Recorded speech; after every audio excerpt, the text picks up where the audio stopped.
Bueno, pues buenas tardes. Muchas gracias a todos por estar aquí. Bueno, me hace mucha ilusión estar en Valencia hoy y voy a hacer la presentación hoy de una manera que no he hecho nunca, porque hay que innovar. Y es que voy a leer algunas cosas. Normalmente nunca leo, pero bueno, he visto que lo he leído también, que digo, bueno, mucho. Entonces voy a leer y voy a contar cosas a la vez, pero es que si no, me salto cosas y digo, bueno, vamos a probarlo. Bueno, pues voy a empezar con la conclusión, con lo que quiero que os llevéis, por si acaso no me da tiempo a contarlo. Pues ¿qué nos va pasando? La vida va apareciendo y nos va proporcionando circunstancias que, pareciendo favorables, se viven a veces como amargas. Dificultades que nos desafían, pero nos impulsan a crecer.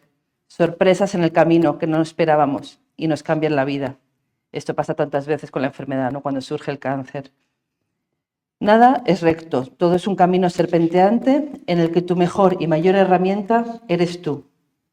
Así que lo ideal es que nos conozcamos mejor de los que nos conoce el algoritmo, porque a veces el algoritmo sabe más de nosotros que nosotros mismos. Entonces, bueno, ¿cuántas veces os veis en el móvil, en Instagram, y dices, ah, claro, yo estaba pensando esto, y te ha venido un chiste o algo que dices, pues bueno, a ver si yo me entero antes de que lo sepa mi ordenador.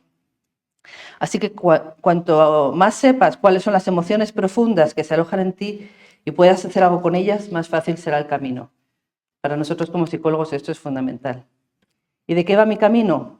De compartir con vosotros cómo la psicología me ha dado herramientas para ir descubriendo cómo soy, qué cosas me han dolido, en qué momentos me he sentido de diferentes maneras y cómo salir de ellos. En muchas ocasiones lo que me ha ayudado ha sido crear con fotos, ahora lo veréis, con las manos, con la palabra, con el cuerpo. Y esto me ha ayudado a descubrir la resiliencia que habitaba en mí. ¿Y cómo no poner todo esto al servicio de los demás? De mi padre, de mi madre, de mis hermanos, luego de mis hijos y de las personas que me piden ayuda día a día en mi consulta y en todo lo que voy haciendo. Contar una historia que me sostenga y suene coherente es de lo que va el compartir hoy. ¿Quién soy? ¿Qué heridas he ido descubriendo en mí? ¿Y qué recursos me han ayudado? Cada acontecimiento ocurre cuando tiene que ocurrir. Y el recorrido de la vida nos ha traído a que hoy, 27 de marzo de 2026, estemos aquí. Para mí tiene mucho sentido y ya os lo voy a ir desvelando a lo largo del día. Gracias a EPSIS por contar conmigo. Ha sido un honor. Gracias a los que habéis hecho el esfuerzo de venir hoy aquí. Gracias a los que estáis conectados, no sé dónde, en algún lugar del universo, que lo siento como presencias que están ahí. De hecho, algunas de las personas que están conectadas las conozco y me sirve para conectar, ¿no?, con los que están más allá. De hecho, esta presencia oculta, ¿no?, que está ahí, que nos escuchan, pero no vemos, nos ayuda, ¿no? Es como un poco el inconsciente colectivo que decía Jung, algo que está más allá. Y gracias a los que en algún momento veréis esto, cuando no sea 27 de marzo del 2026, sea otro día de la vida. Y esto es importante porque hablamos del tiempo. Hoy es hoy y hay cosas que pasan hoy y otras han pasado, otras nos las hemos imaginado y otras pasarán. Y así vemos cómo Saturno, como gran gobernante, nos recuerda el tiempo. Y el tiempo nos trae a esta dimensión que habitamos, como instrumento que nos cambia la vida, ¿no? El tiempo. Me acuerdo hace muchos años en una conferencia que di en Portugal, hablaba de cuando el tiempo ha sido robado, hablando de la experiencia del diagnóstico en oncología, ¿no? Entonces me gustó el otro día, me venía mucho esta expresión que en mi casa hemos usado mucho de en casa herrero cuchillo de palo. Pero bueno, yo lo del cuchillo prefiero llamarlo cuchara, porque el cuchillo me ayuda a cortar y me agobia, pero bueno. ¿Y por qué hablo de esto, no? Porque mientras en mi casa se forjaba a fuego la espada que luchara contra el cáncer con todas sus fuerzas, mi padre es oncólogo, entonces, bueno, pues ha sido algo que me ha acompañado toda la vida. Yo me dedicaba a buscar una bonita cuchara de madera para comer todos. Claro, la casa estaba calentita, pues claro, el herrero vive en una casa calentita. Había mucho fuego, en muchos sentidos. Y yo buscaba abrigo en los árboles, en las flores, en la madera. Así que hoy, Viernes de Dolores, que es hoy, vamos a hablar de dolor, del dolor de la pérdida, de la soledad, del abandono, de la enfermedad, del miedo a la muerte, de la enfermedad física, el desamor, de todos esos dolores que se dan en la vida que a veces tienen que ver con la enfermedad y muchas veces son concomitantes a la enfermedad, pero tienen que ver con muchas otras cosas que nos pasan en la enfermedad. Se supone que nosotros, los psicólogos, sabemos manejarnos con las emociones, sabemos navegarlos y muchas veces naufragamos. Porque si hablamos de psico-oncología estamos hablando de enfermedad física, de alivio y de dolor emocional. ¿Y qué nos hace diferentes a los que nos definimos como psico-oncólogos? Pues yo creo que lo que nos hace diferentes es que nos atrevemos a trabajar en este campo. Nosotros trabajamos lo que a mí me gusta llamar a veces como en la trinchera, porque la trinchera es este lugar, ¿no? Este lugar en el que nos encontramos cuando estamos con el paciente, que es un lugar cercano a la muerte, donde lo físico se ve interpelido, donde puede llegar la desfiguración o la afectación física, donde hay cambio en las condiciones de vida, donde hay lucha, batalla y protección. La trinchera también nos protege, ¿no? Y a veces lo hace, cuando estamos en la consulta, nos lo hace la bata, ¿no? Y todos los que trabajamos en este campo lo hemos elegido o a veces nos ha llegado. ¿Lo aceptamos cuando nos llegó? A mí no me gusta mucho la palabra psico-oncología. Yo me considero psicóloga y que tengo experiencia en trabajar en diferentes ámbitos y con diferentes personas. Algunas de ellas son las que atraviesan un proceso de desequilibrio en su salud, esto que llamamos cáncer. Pero otras tienen otras situaciones vitales y les ayudamos de igual manera con las mismas herramientas o algunas muy parecidas. Cuando llegaban los alumnos al despacho a hacer prácticas, siempre trataba de preguntarles, ¿no? Y de ver su genograma, de preguntarles de dónde venían, cuál era su familia. Entonces les preguntaba, ¿no? ¿Quién compone tu familia? ¿Quién estaba antes que tú? ¿Quién estuvo enfermo o murió antes de lo esperado? ¿Quién puede tener cáncer? ¿Por qué has estudiado? Mucha gente venía del máster de psico-oncología. ¿Por qué se te ocurre hacer un máster de psico-oncología habiendo tantos másteres y tantas especialidades, ¿no? Y bueno, y ahí ya nos va diciendo algo de la persona, por qué esta persona está aquí, por qué esta persona elige psico-oncología. Y luego cuando llegaba el paciente yo me sigo preguntando, ¿no? ¿Qué quiere este paciente de mí? ¿Por qué este paciente llega a mí en este momento vital? Porque, bueno, los que tenéis muchos años de experiencia veis, ¿no? De por qué ahora la consulta se me llena de estos pacientes, luego de los otros, te vienen 2 o 3 pacientes con la misma temática y tú dices, ¿qué me tengo que trabajar ahora, ¿no? Porque cada paciente es un desafío, es una nueva historia que nos tenemos que enfrentar, es algo que nos toca, ¿no? Algo que dices, uff, ¿y esto? ¿Esto lo entiendo yo bien? Entenderé lo que le pasa, cómo puedo ayudarle, qué sentido puede tener esto que le pasa en su vida ahora mismo. Le podría hacer ver a esta persona lo maravillosa que es y que a veces no ve. Y tantas preguntas que se nos ocurren cuando nos pasamos tantas horas escuchando a los pacientes. Cómo nos sentimos movilizados con muchas de las cosas que les pasan. No, esto no es lo mío, ¿eh? Lo de pasar esto. Tiene 2 flechas nada más, pero no... Vale, algo así, vamos más o menos. Así que mi objetivo hoy es poder compartir algo de mi vida personal y cómo el darle sentido a muchos de los acontecimientos de mi vida me ha ayudado a ser mejor psicóloga. Compartir mi camino de autoconocimiento me hace mejor ayudadora. Voy a empezar compartiendo algunas de las heridas que he ido descubriendo en el camino. Esto es difícil, porque si hay algo que no nos gusta a los psicólogos, y a casi nadie, es ser vistos en nuestra vulnerabilidad. Pues sí, el conocimiento personal va de estas cosas.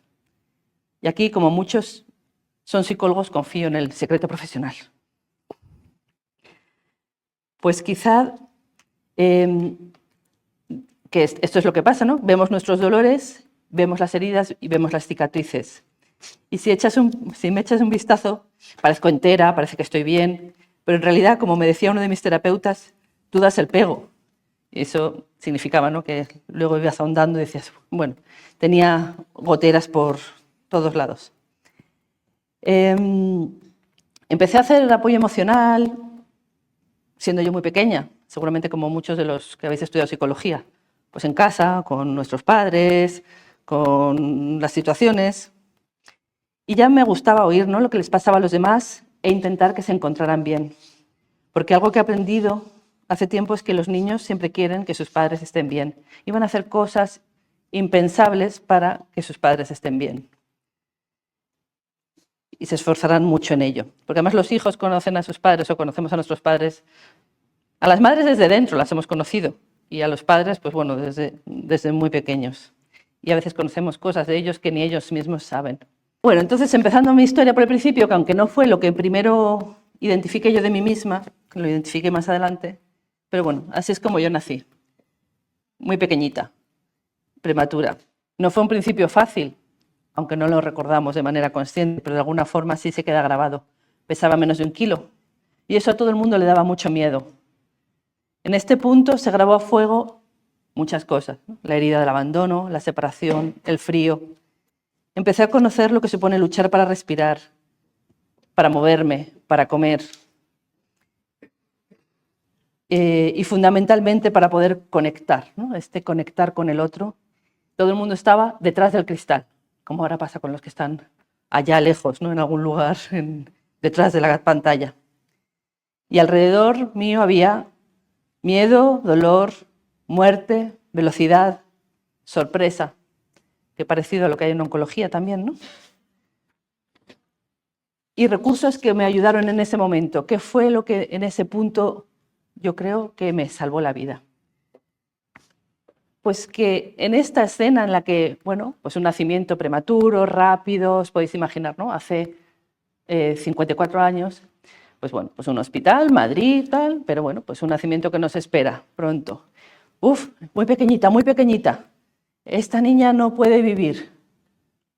¿Qué hacemos? ¿Qué hacemos? Pues el recurso que se usaba entonces era llamar al cura. Pues nada, viene el cura corriendo y dice, bueno, la vamos a bautizar. De verdad, qué intervención maravillosa, oportuna y adecuada. ¿Por qué? Bueno, para los que tenemos fe, pues por un montón de motivos que no voy a desplegar, pero que podemos sentir. Bueno, igual luego lo despliego un poco, pero si queremos ir al lado psicológico, ¿por qué? Porque en este ruido, miedo, dificultad, los profesionales, ¡ay, qué horror, la niña pequeña no va a sobrevivir! Llega alguien a hacer su labor, que es este padre que llega, dice, ¿qué pasa? Bautícela, padre. Y llega él tranquilo, con su presencia. ¿Hacer qué? A llevar paz, tranquilidad, sosiego. ¿Y qué hace? Le pregunta a mi madre. Le dice, es una niña. Y mira a mi madre, que no sé cuánta gente la estaría mirando. Y le dice, ¿cómo quieres que la llamemos? La mira, le da su lugar y ve que es una de las protagonistas, la mujer como persona, que puede responder. Y cuando hice el trabajo acerca de esta etapa de mi vida, pues como os he dicho, me gusta crear, pues se me ocurrió esta expresión de lo que sentía, ¿no? Llegué un tiempo antes cuando no me esperaban, cuando aún debía estar tranquila y callada.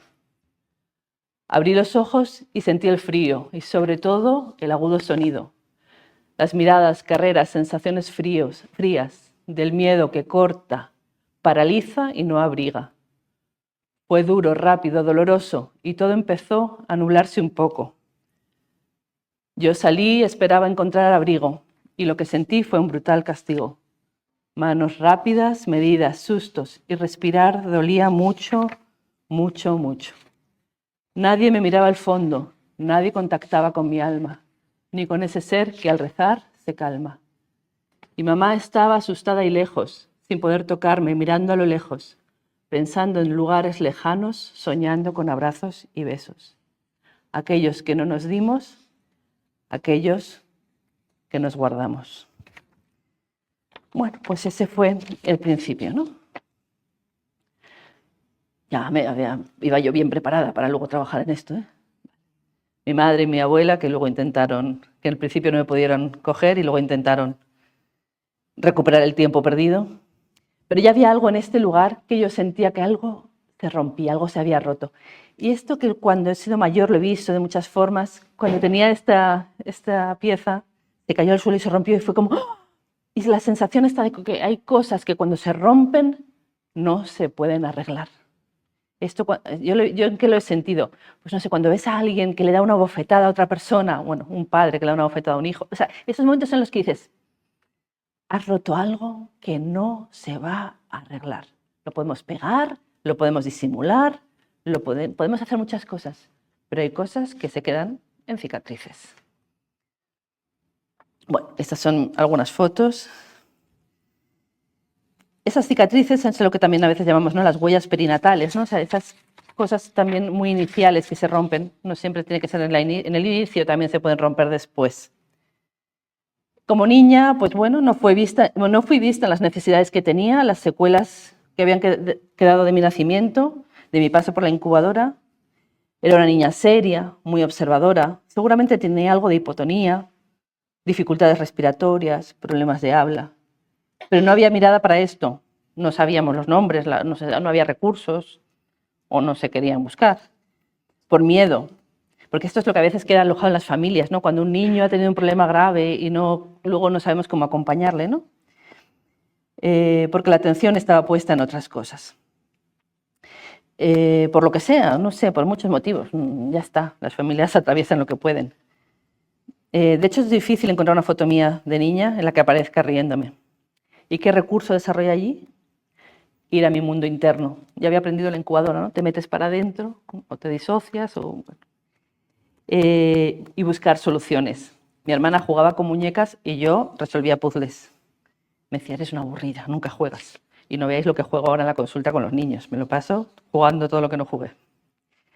Y así fui creciendo y, bueno, me metí en la carrera en psicología.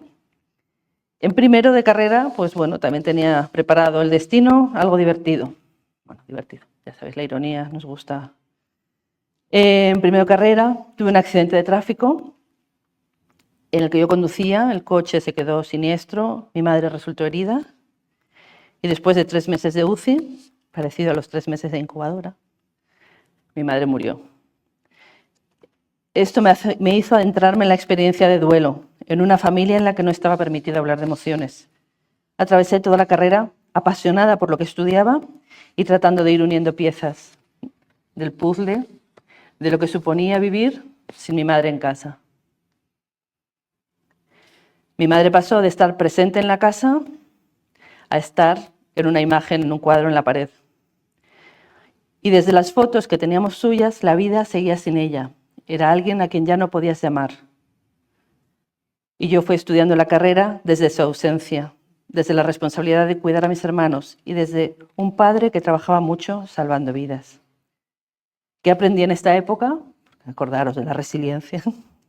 Además de que ya era una experta en vivir disociada, aprendí mucho de psicología, de teorías, de autores, algo de duelo, aunque luego me costó muchos años seguir elaborándolo, algo de cómo vivir sin alguien y cómo la sociedad a veces te ayuda mucho y a veces muy poco.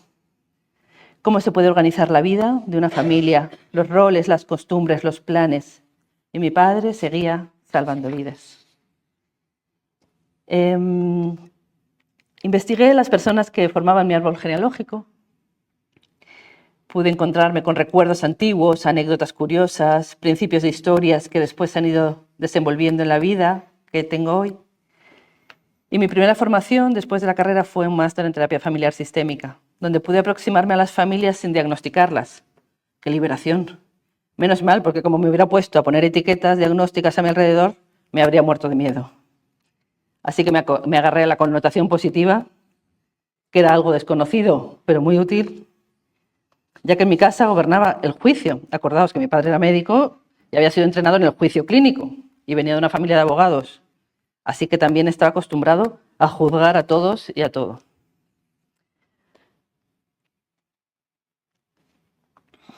Esa foto qué bonita con mi abuela, mi madre, mi abuela, mi bisabuela. Y terminé la carrera y volví al hospital, donde ella había nacido. Pues me dieron la oportunidad de estar ahí, de hacer unas prácticas, una beca, bueno, de estar por ahí. Y durante los años que trabajé, del 95 al 2012, al principio sentía extrañeza por las situaciones absurdas, por el dolor físico, la angustia por la empatía, impotencia por no poder cambiar nada, rabia por muchas cosas, asco, miedo, frío. Y a la vez ese impulso de querer ayudar, acompañar, consolar, explicar, aliviar, apoyar, cambiar cosas. Me acuerdo cuando al principio llegaba, que era recién licenciada, y dices, ¿qué voy a hacer? No sé hacer nada. O sea, con estas situaciones, ¿qué hago? Eso que te sientas, te quedas y escuchas. Y dices, pero si no estoy haciendo nada. Y luego con el tiempo dices, pues es todo lo que estoy haciendo y ya es mucho. O sea, no tengo que hacer nada más. pero bueno, luego sigues buscando cosas, pero ya lo hacías en ese momento. Y entonces recuerdo a muchos pacientes, que no sé cómo voy a decir. Recuerdo, pues, a José, bueno, es que me acuerdo de los nombres. Un chico, JMP, en lo de las iniciales, que tenía un tumor germinal, que llevaba todo muy bien, que nunca se desanimaba, a pesar de no contar con el apoyo de su familia. Era un chico muy... Me gustaba mucho verle y él decía, no, yo psicólogo no necesito, yo para aquello, y llegaba y charlábamos un rato. Y ahí me di cuenta de lo que era crear la relación terapéutica, ¿no? Cuando hablábamos de cualquier cosa, y como luego al final pues vino muy bien, ¿no? Que pudiéramos haber tenido esa relación, porque me acuerdo cuando llegó la oncóloga y le pidió permiso para sedarle. Fue una escena súper bonita, una oncóloga que quería mucho a este paciente, que le conocía muy bien, ¿no? Y cómo le pudo pedir permiso para, bueno, si alguien necesitaba, quería pedir, bueno, iniciar una sedación. Recuerdo a una mujer que acompañé en terapia de duelo después de haber perdido a su marido antes del segundo aniversario de boda y cómo pudo empezar a elaborar la pérdida después de despedirse de la posibilidad de ser madre. Me acuerdo con esta mujer que me empezó a hablar del semen congelado del marido, que entonces se hacía en oncología, no se hacía en las clínicas de fertilidad o no era tan común como ahora.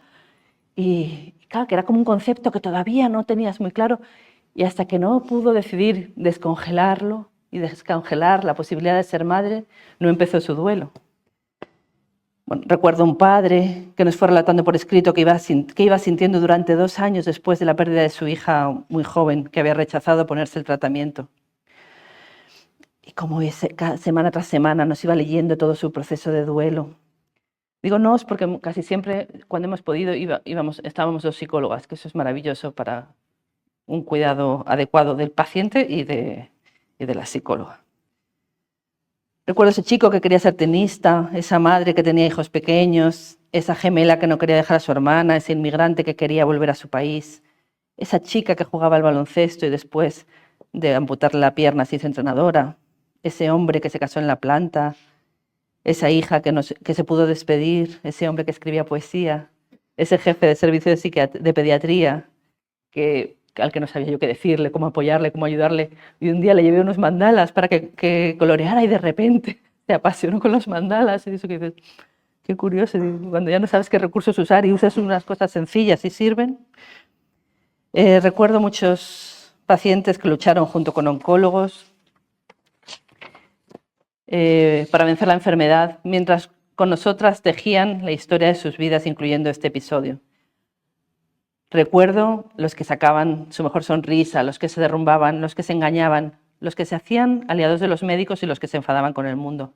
Y muchas familias, algunas con enfados antiguos, otras rotas por el dolor. Familias desafiadas y con ganas de aprender.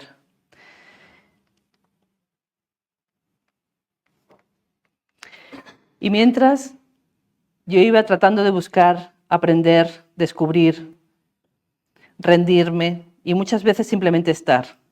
Estaba en terapia, hacía mis máster, mis prácticas en servicios sociales, mi formación en psicodrama.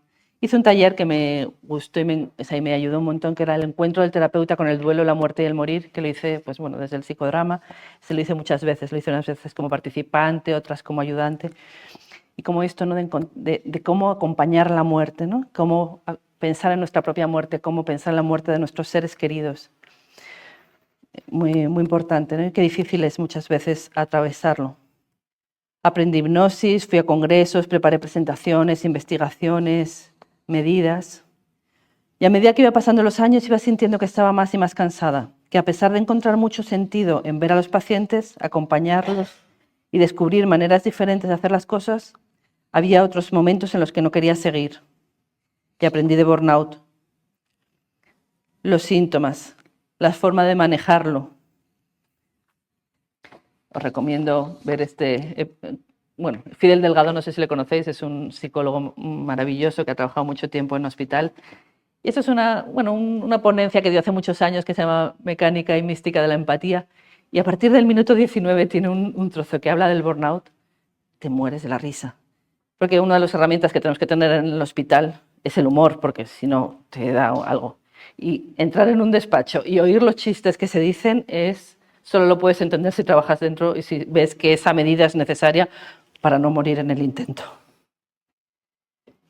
Y nacieron mis hijos, maravillosos, donde empezamos con otra lección, ¿no? otro capítulo. Aquí tengo el lujo de tener al pequeño que está aquí conmigo. Me hace muchísima ilusión que esté hoy aquí conmigo. Y bueno, ¿y aquí qué pasó de repente? Pues otra revolución, ¿no? Esto de que yo ya había nacido en el hospital, había trabajado mucho tiempo en el hospital y ahora vienen mis hijos a nacer en el hospital. Pues otras sorpresas. Pude descubrir que en el hospital no solo había miedo a la muerte en oncología. Me acuerdo yendo camino al paritorio y de eso que dices, porque yo aquí siento que la gente también tiene miedo a la muerte. No era una cosa urgente, iba normal, íbamos. Y dije, bueno, si aquí del miedo a la muerte lo tienen en todas las plantas, no solo en onco, aquí hay miedo a la muerte todo el rato. Y ahí en ese momento fue cuando yo pensé, oye, a mí me gustaría que viniera un cura aquí. Y dije, ¿por qué? ¿Por qué se me ha ocurrido esta idea? Luego, claro, ya pude relacionarlo porque yo necesitaba en ese momento que viniera un cura. Y claro, y no solo era porque que me podía ayudar un cura, pues eso, traer una presencia, ¿no?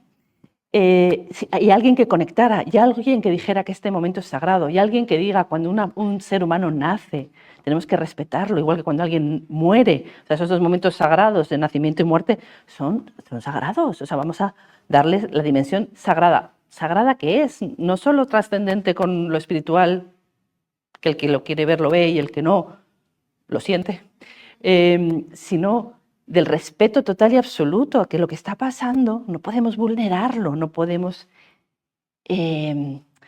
estropearlo, o sea, podemos apoyarlo, pero que muchas veces lo estropeamos más que lo apoyamos.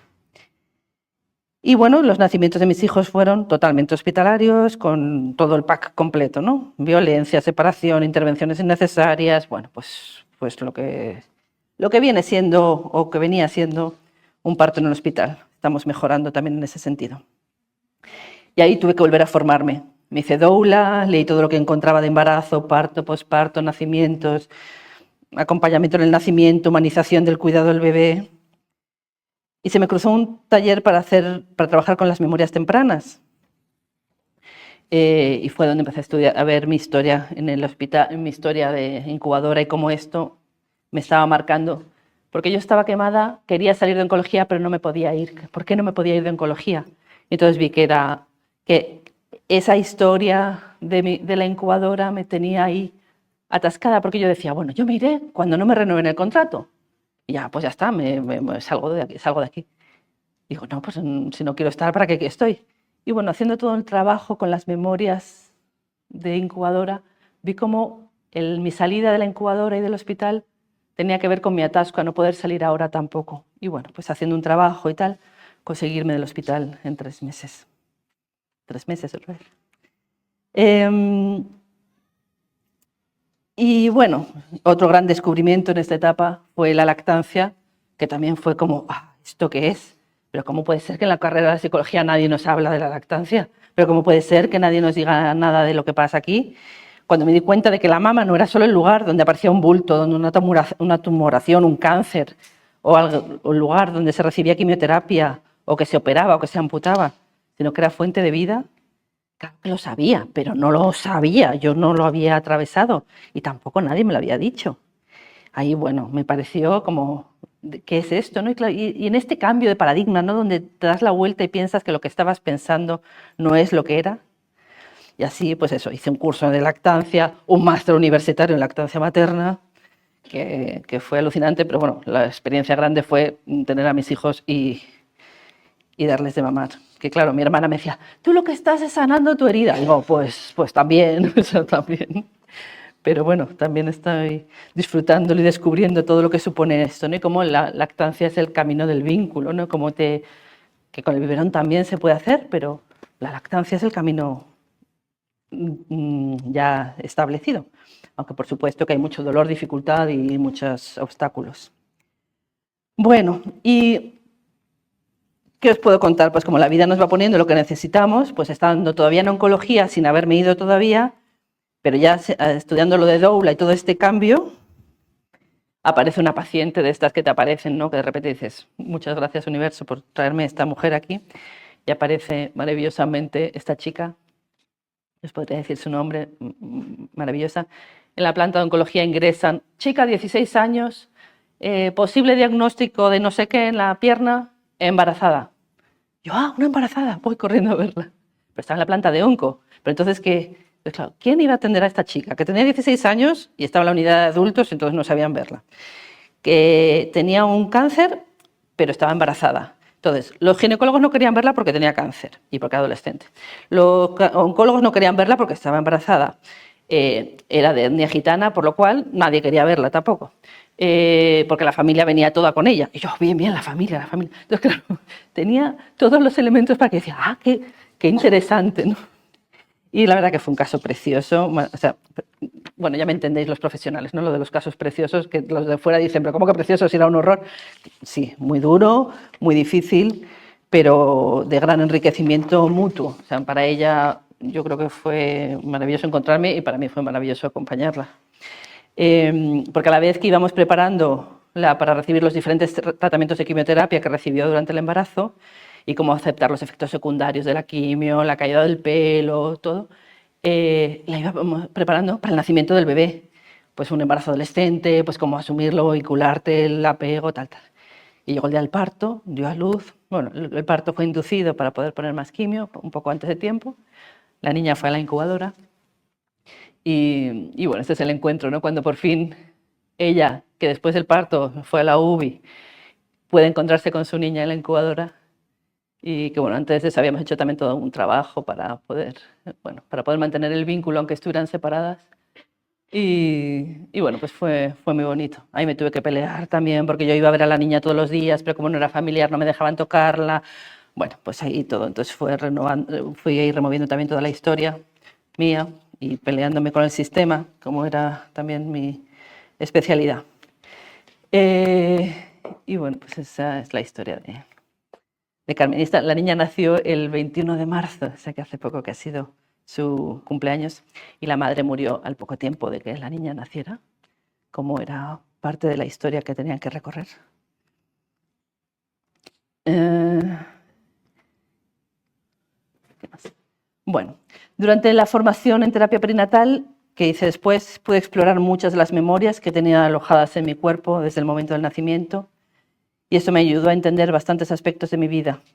Mi familiaridad con la muerte, mi vivencia en el hospital como lugar seguro, a pesar de las dinámicas duras, entender los procesos que pasan ahí, las secuencias, la tendencia a hacer cosas prematuramente, mis dificultades con el tiempo. ¿Cómo voy con el tiempo? 5 minutos, ¿no? Vale. ¿Y qué hago ahora? Bueno, ahora me dedico a mantenerme contando la historia, ayudar a las familias a integrar sus historias, a ver qué ha pasado a cada uno, pues a veces en el momento del nacimiento, a veces durante el embarazo, a veces en la concepción, ahora con todas las situaciones que hay de concepción tan diferentes, a veces historias que han pasado después, y cómo especialmente fijarme en las heridas, en las cicatrices. Porque es eso, es muy fácil decir esto ya pasó y ya está, porque no ha dejado una cicatriz visible, pero hay muchas cicatrices que se quedan alojadas en el cuerpo. Y prestarles atención, pues como cuando el niño se cae y viene, mamá, mírame, el niño necesita que su herida, aunque no sea nada aparente, mamá diga, ay, es verdad, uy, ¿cómo te has hecho daño? Es reconocer que ha pasado algo, reconocer que puede dejar una huella y reconocer que ya está, y luego ya, ¡pum!, seguimos para adelante, no nos quedamos ahí atascados, ¿no? Bueno, esto es una historia que escribí, un cuento, que está pendiente de publicarse. Y bueno, apoyo a las familias en todo lo que supone la vinculación de manera segura, no solo cuando el bebé está ingresado, sino también en todos los demás momentos, ¿no? Con todos los principios para una vinculación segura, que tiene que ver, pues bueno, con primar la conexión, tener capas de apoyo para poder hacerlo bien, mantener un contacto visual, un contacto físico seguro, poder hacer pausas, tener apoyo. Y bueno, a veces el contacto visual, por ejemplo, a las familias de prematuros, no se los digo que es muy importante que un bebé, aunque no pueda ser tocado muchas veces, en algunas ocasiones no puede ser tocado, bueno, no, casi nunca, pero la mirada de su madre la puede sentir hasta más de 1,5 metros. El bebé siente cuando la madre mira. Lo vemos en los niños, cuando tiene 1 año, 2 años, si no le estás mirando, el niño sabe que no le estás mirando. Y a veces, cuando le estamos mirando, le agobia mucho. También tenemos que saber retirar la mirada. Bueno, entonces, ¿qué es importante, ¿no? El poder contar la historia sin que sea fraccionada, ver cuáles son los trocitos de la historia y poder unirlos, ¿no? Hilvanarlos, navegarlos. ¿Y para qué unirlos? Para que sea una historia contada de manera coherente, ¿no? Para que tenga sentido. A veces tiene más, a veces menos. El sentido, por supuesto, que nos lo podemos inventar, bueno, pero tenemos que sentirlo, ¿no? ¿Y qué es lo que...? Entonces, por eso en los huecos que no tenemos le añadimos un poquito de amor para que se pueda unir de manera adecuada. No siempre podemos poner amor, no siempre ha habido amor y no siempre el amor es lo que corresponde poner, pero cuando podemos lo vamos poniendo en algunos huecos. ¿Y en qué momento estoy ahora? Pues bueno, hace 19 días murió mi padre, así que vamos a seguir un ratito más con el duelo, todo el tiempo. Y en mi caso, pues bueno, ha sido parte de mi historia, ya os lo he contado.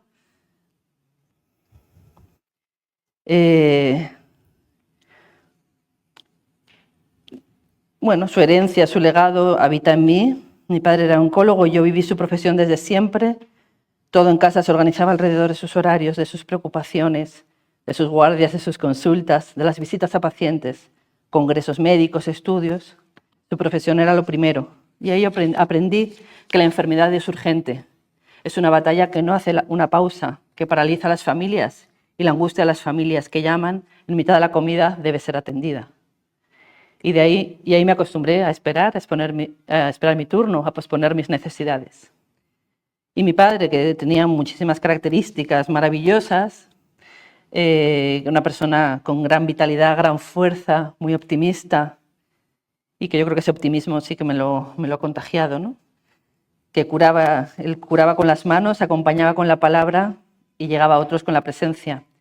Y yo lo que intento es apoyar con las manos, transformar con la palabra y curar con la presencia. Cada muerte y cada nacimiento nos acercan al... Bueno, estos, ¿no? Sus manos, su presencia. Y este fue un artículo que escribimos hace muchos años, en el 99, que fue muy interesante, ¿no? Porque tenemos que hablar de la información en oncología y tenemos que hablar él y yo, que eran dos aspectos, teníamos unas visiones, bueno, complementarias. Fue todo un desafío, yo todavía era muy joven. Entonces, bueno, pues eso, cada muerte y cada nacimiento nos acercan a la vida en sus extremos, al alfa y al omega, a lo vibrante de la existencia.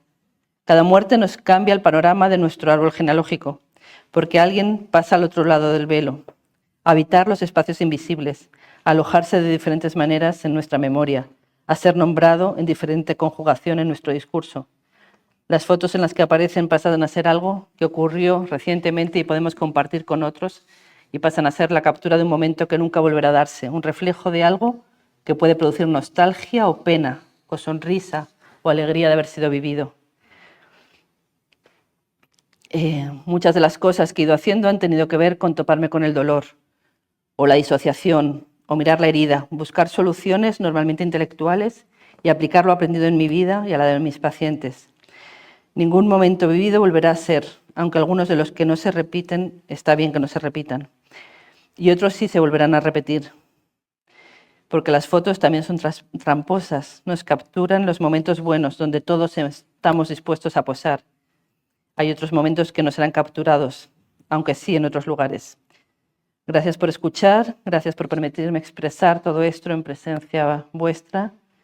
Espero que algo de lo compartido os mueva, os ayude, os impulse, de igual manera que para mí ha sido movilizador y terapéutico prepararlo.